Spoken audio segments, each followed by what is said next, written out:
além dessas horas extraordinárias, nós temos também as horas intrajornadas, do intervalo intrajornadas. Onde está isso, Juliana?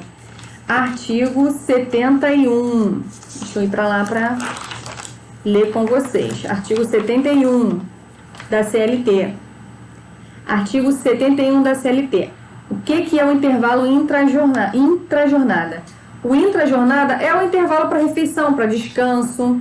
E aí, para os profissionais que trabalham até 6 horas, esse intervalo vai ser de 15 minutos. Dá um exemplo, Juliana, os bancários, que têm a jornada de trabalho até 6 horas, o intervalo é de 15 minutos. E para os profissionais que trabalham até 8 horas diária, o intervalo é de 1 hora.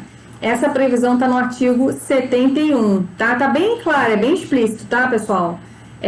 No artigo 71, parágrafo 1º, não excedendo 6 horas do trabalho, será, entretanto, obrigatório um intervalo de 15 minutos, quando a duração ultrapassar de 4 horas. Entre 4 e 6 horas, 15 minutos de intervalo.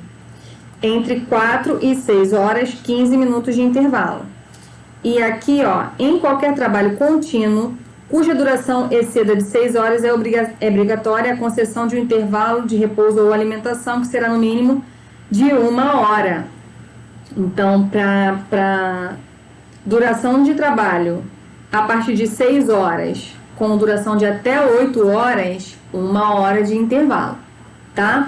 Isso aí ficou claro? Isso aí tá bem explícito na CLT, não tem muita dúvida quanto a isso. O que eu vim trazer para vocês é o seguinte: quando houver a supressão desse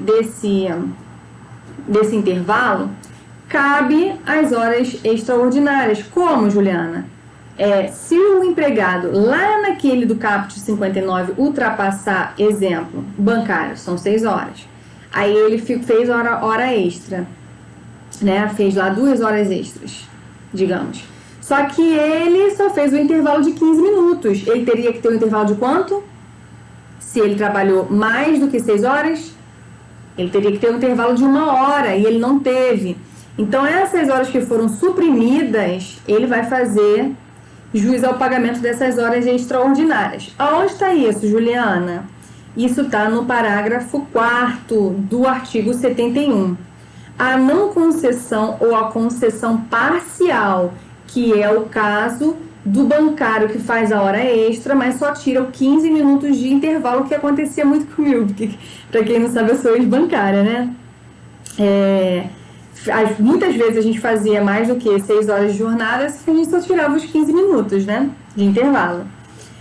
A concessão parcial do intervalo mínimo para repouso e alimentação a empregados urbanos e rurais implica no pagamento de natureza indenizatória apenas do período suprimido. Por exemplo, ele não vai fazer jus ao pagamento de 1 hora, da hora cheia, né? Ele vai fazer só daqueles 45 minutos que não foi concedido.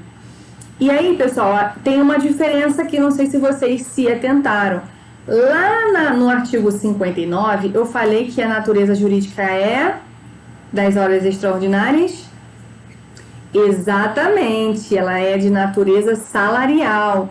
E a reforma trabalhista trouxe essa mudança sobre essas horas extraordinárias incidentes do intervalo intrajornada, que elas são de natureza indenizatória. Logo, elas não refletem lá no 13º, lá no FGTS, conforme as outras horas extras, tá? Isso é muito importante para vocês não fazerem pedido errado, né? Ela só vai incidir, pessoal, nos reflexos para os contratos antes da reforma trabalhista de 2017. Então, digamos que você tem um reclamante que está nessa empresa, saiu agora, ou saiu, sei lá, ano passado, está ainda, né, naquele período da prescrição bienal, e quer fazer o ajuizamento da reclamação trabalhista. Mas o contrato dele começou lá em 2001, 2007, enfim, antes de 2017. Então, para ele, ok, rege-se a lei anterior, isso aí já está pacificado, tá? Então, para ele, o que rege é antes da reforma trabalhista, quando a incidência dessa hora extra ainda tinha natureza salarial. Hoje, após a reforma trabalhista, ela tem a natureza indenizatória.